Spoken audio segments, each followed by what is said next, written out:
Kumain ka, ito, ulam. Umpolo, gulay na naman! Gulay.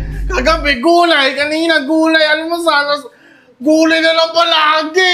Ano ako, kambing? Maarte ka ba?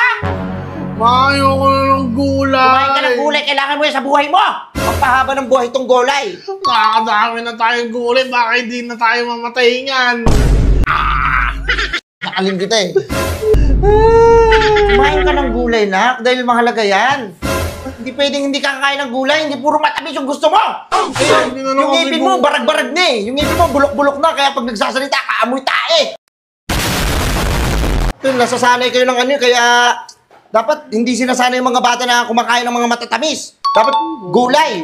Ano, maraming nutrients sa katawan. Hindi pwedeng hindi kayo magugulay. Kaya ikaw, hindi ka matalino, hindi ka kumakain ng gulay.